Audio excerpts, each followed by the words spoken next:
Good morning mga sir. What's up sa inyo lahat? So ito nga pala yung ako namin kwarto dito sa Saud.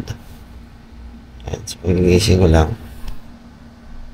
Ang ganda-agad ng view na bubungad sa'yo. Nasa third floor kasi kami. So tanaw dito yung bukid, tapos yung mga windmill. Tapos meron pa siyang balcony.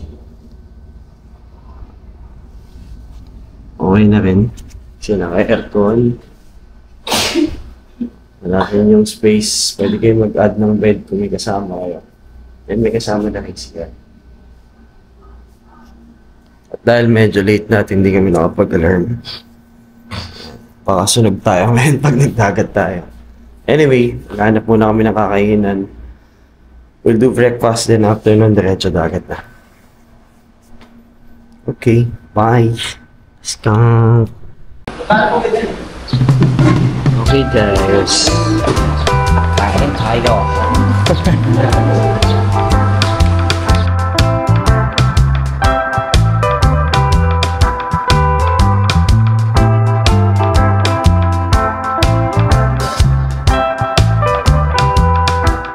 Okay, what's up mga sir? So nandito na tayo sa mismong Saud Beach. So meron lang kayong babayaran, so meron silang mga designated gates na papasukan. So magpa-park lang kayo somewhere dito sa labas, kalsada. Safe naman. And then babayaran lang kayo dito sa tourist information booth nila. So actually may dalawang gate yan. Mas pinili lang namin dito kasi nandito na yung pinaka-sign nung Ilocos Norte. Sa Saud Beach. So for 50 pesos per head. Yes. Kapag adult na yung pag sightseeing lang. Pag may dala kayong food, may iba pa yun may per HP. Tapos pwede kayo mag-rent ng mga cottage.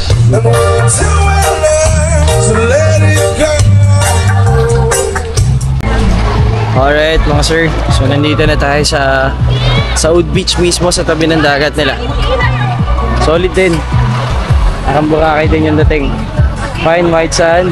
And to think the Holy Week, ito maganda. Hindi masyadong crowded. Tapos sobrang linaw ng tubig. And from this spot, makikita mo na rin sa medyo may kalayuan yung Banggi Windmill, which is pupuntahan din natin mamaya. So ano pa bang hinihintay natin? Bago pa uminit na sobra, it's liguan time!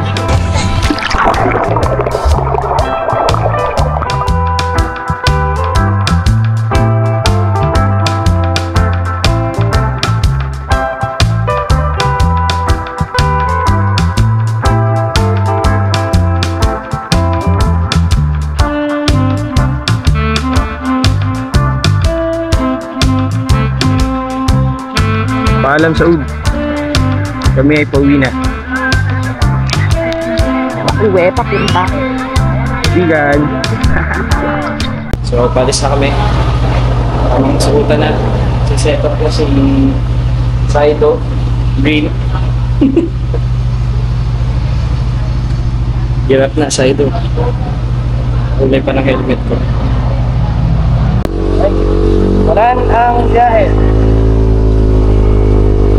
Grabe, ang init. Sun-kissed skin, literal.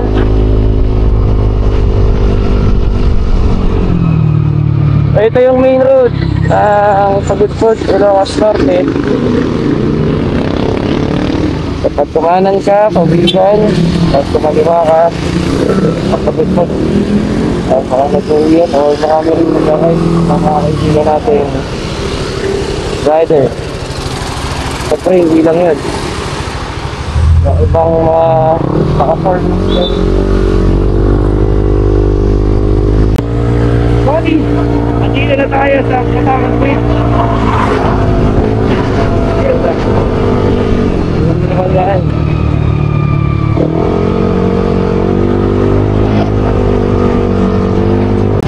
What's up mga sir? So, nandito na tayo sa isa sa mga pinaka-hinihintay nating makita. Napapanood ko lang ko sa mga vlogs dati. And we're here already. Handang magbilad sa initan. Basta, ganito yung makikita. Sobrang worth it. Walang problema yung init, pagod sa biyahe. Bawing-bawi talaga pagdating dito. Tingnan mo naman. So, konting pahinga lang kami dito sa initan. Magpapahinga lang habang nakabilad. Di ganun kung kainit, no? Kasi yung hangin dito sa dagat, sobrang sariwa tsaka lamig. Sobrang presko. So, solid. At sobrang linaw ng tubig. Tingnan mo naman.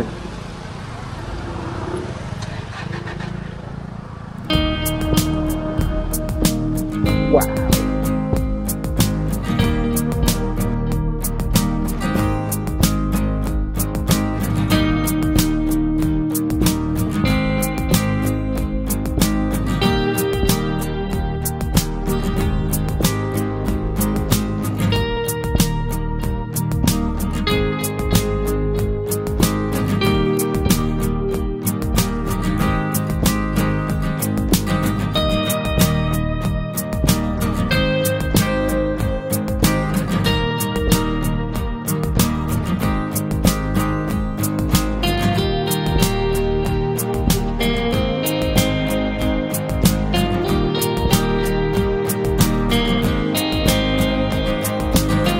Salam, patapat. So, papunta naman kami ngayon sa Bangi Windmill.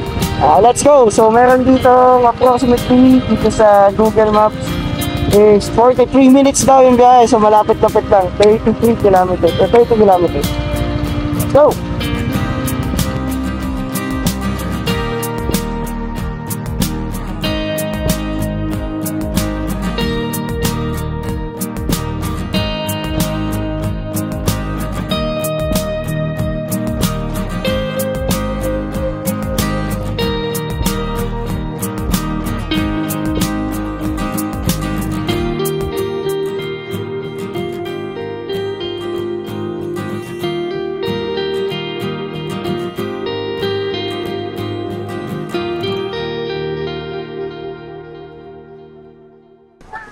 What is up mga sir? So we're here already sa Bangi Windmill. Dito lang yan sa Bangi, Ilocos Norte. Alas 2 ng tanghali sa kainitan. Pero presko ang ang laki!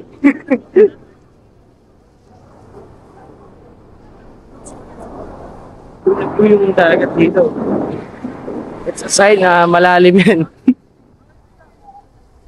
Grabe. Kasama ko nga pala ngayon si Sido Blue. Ayaw mainita ng mukha. Sisira daw ang skincare. Walang kawa tapos ang bindo.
Hello mga sir, so nandito pa din kami sa Burgos, Ilocos Norte.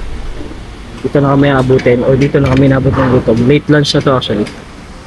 Late lunch, kaya yung na-order namin ulam is 4 na putahe. So we have pusit. We have, hindi ko alam, Ilocano dish. Sinigang na itlog ng dorado. Look. Sobrang sarap. Amazing. Tapos meeting pa kami sa ensalada tsaka inihaw na pusit. What's up mga sir? Tuloy yung biyahe. Pagkatapos lang namin mag-lunch dito sa Burgos, Ilocos Norte. At ayon kay Google Map, 58 minutes pa ako sa 53 kilometers ng tatahakin papuntang Poway Church. At moving sa last stop afternoon, diretso na kami sa Bigan City.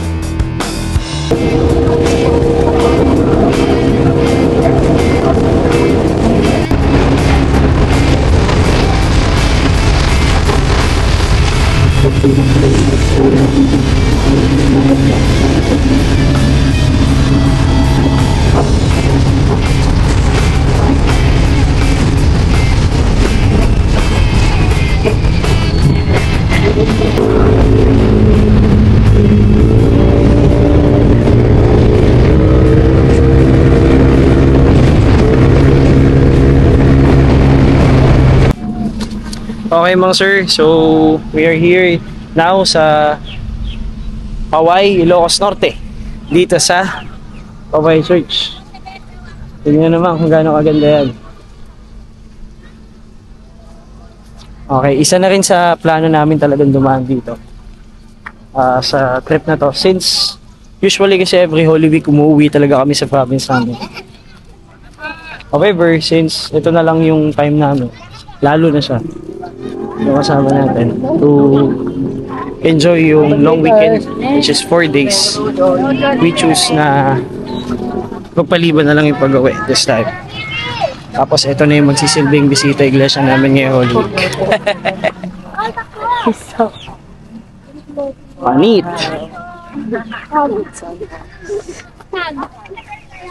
Kasama sa 1,500 plus kilometers na trip to, back and forth sa loop from Manila going back. Happy ka naman? So nice. Sobrang ganda mga sir ng Poway Church. Actually kung titingin natin yung design niya, parang may pagka-baroque style pa eh.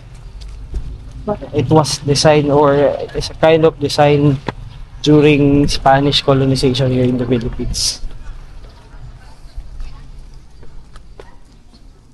And declared na rin siya ng National Historical, I think, Commission of the Philippines, tsaka UNESCO as National Treasure.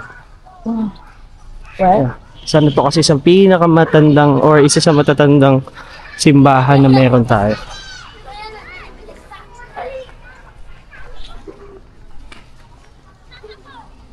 Tapos ang ganda nung paglabas, no? Lawak na.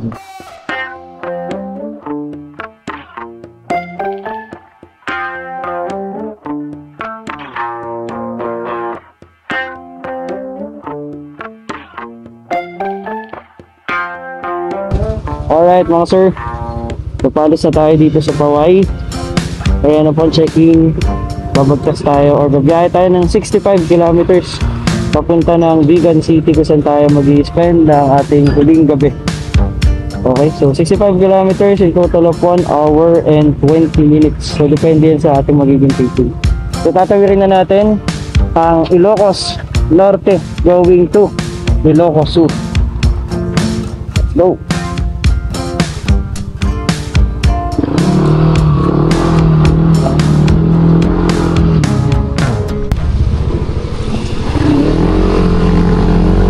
One thing na nakaka-amaze lang dito sa area ng Norte, Kasi nga napapansin ko, mula sa may Isabela, Labins lang, Cagayan, at dito sa Ilocos, ang daming magagandang lumang bahay na most likely tulad dito. Na-maintain nila halos yung ano, bahay at nagtaw. Well, anyway, no doubt matitibay kasi talaga yung kahoy. Wow, alam mo naman. Ganda. Halos yung mga establishment din sa kanila dito, lalo na yung malapit sa simbahan. Puro vintage din halos. Ngayon, simulan na natin ang 65 kilometers sa bakbakan. We will be more responsible sa pag-gaspol dahil pagabi na. Okay, ride safe sa atin.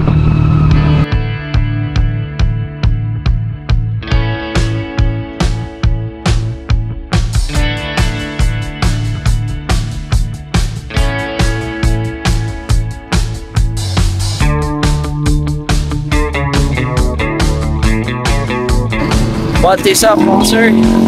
So, nandito na kami ngayon sa boundary na Ilocos Norte at Ilocos Sur. Isa sa pinakamagandang arc, must-see and iconic na arco dito sa Norte. Konting pahinga lang, tambay lang kami saglit, konting pictures. Si Madam, si Sido Blue. So hindi naman na kami magmamadali masyado dahil malapit na rin kami sa destination namin. An hour, nandun na siguro. So sa Bigan. Ganda. Tapos ang ganda rin ng sunsets. Wow. Pink skies. Ang ganda. At ang galing.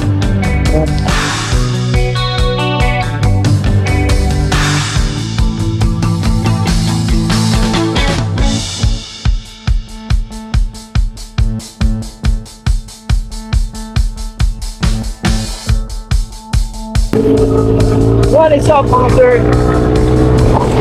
We are 23 kilometers away from our destination. Yung sa Sunshine namin tutuloyan. Last gas up to rin sa Ikaw. Long soon. Probably na yung gas up po for this week. Sabi niya. Yaing ko sa sobrang layo. Sobrang haba. Ako kasi usually meron akong specific brand ng gasolina na pinapagpakargaan. Pero sa ganun kalalayo biyahe, matututo ka talaga magtiwala sa mga cooperative or sa mga hindi natin kilala or yung mga nagtatayo ng gasolina na kapisa. So far, so good. Stay 95 lang tayo. Good na malaga. Basta naman may 95 octane, okay ako. Okay mga sir, nandito na tayo sa Santo Domingo, Ilocos Sur. 8.4 or probably SB na natin 9 kilometers away sa city of Bigan. At dito pa lang, mapapansin ko, nagsisimula ng ang vintage vibe ng paligid. Maraming vintage na bahay, establishmento.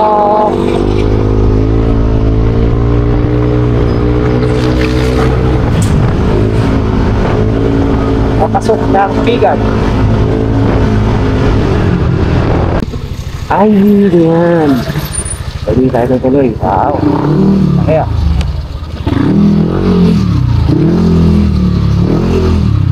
Apple Motorcycle Party. Touchdown, Bigan! What is up mga sir?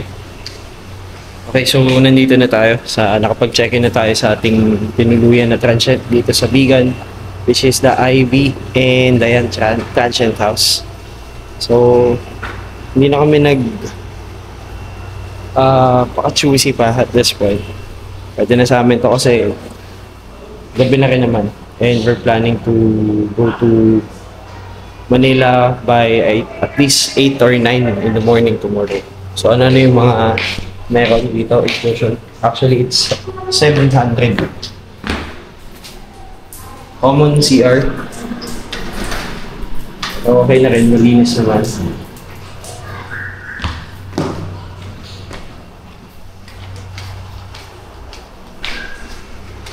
Then, ito yung mga rooms at ito yung picture. So, naayos na namin yung gamit namin. Dinner time na. Pupunta tayo dun sa may Cali Crisologo.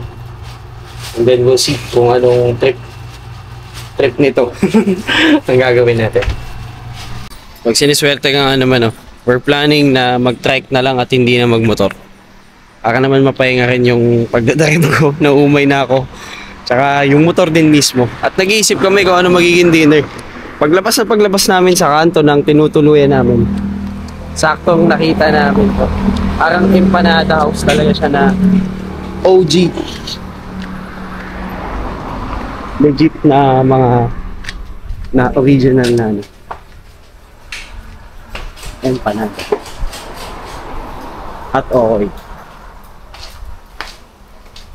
Ito yung sabi nila is original and the authentic one, hindi ko binago lang yung version.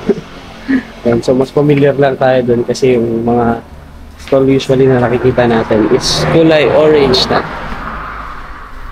Sibuyas. Testingin natin. Yung onion yun. May asin. Ano ba kainin ng onion? Totoo nga ang hula. By far sa lahat na natikman kong Ilocos empanada, ito ang pinakamasarap. Tingnan naman. Onion and vinegar. Tapos double meat. Ang sarap. Local feels. Like gaming.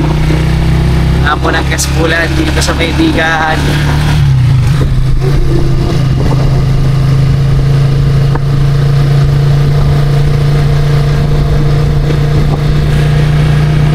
Sobrang tahimik ng daan, grabe. Okay, first glimpse of Cali Crisologo. Ito na po ang mga first timer mambubulabog dito. Parang nasa Intramuros pero malinis tsaka lively. Dami pa din tao. Ah.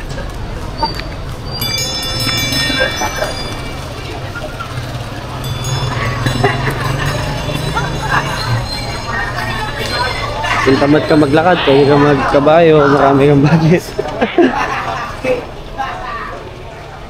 Yung big groups, pwede rin. Marami rin kainan dito. Kaya mga problem. Puro kainan talaga actually.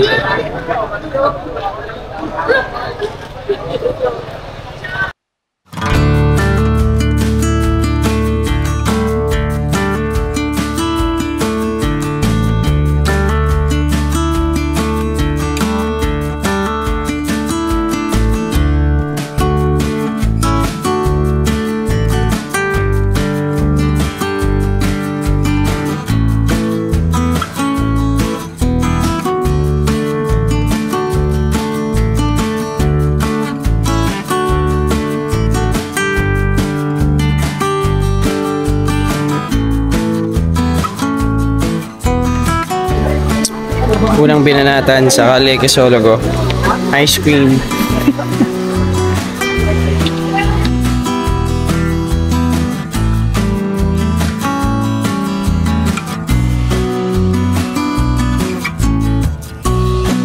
Tingnan nyo to, dyan talaga ako bilib sa kanya.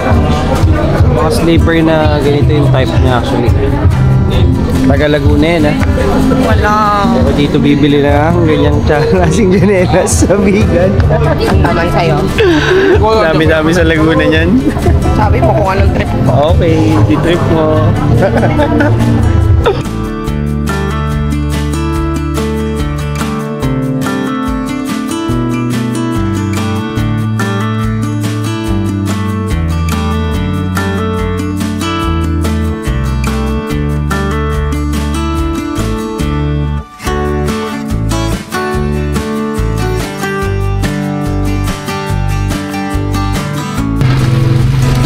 Trek Gaming, pauwi na kami.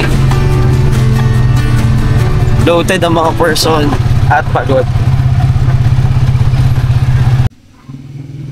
Okay, and we're back dito sa aming tinutuloy ang transient. I'm just checking kung safe.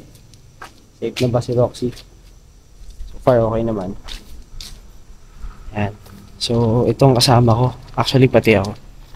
In 3 days na bumabiyahe kami. Ngayon na namin nakaramdaman yung pagod. Medyo nagsasakitan ng aming mga katawan. Kaya napabili na kami ng salon pass.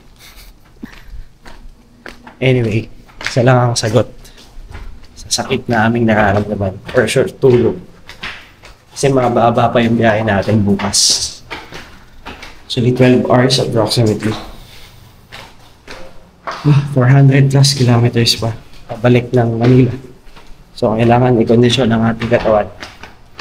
At dahil dyan, kami matutulog na. Good night. Good nighting. Ciao.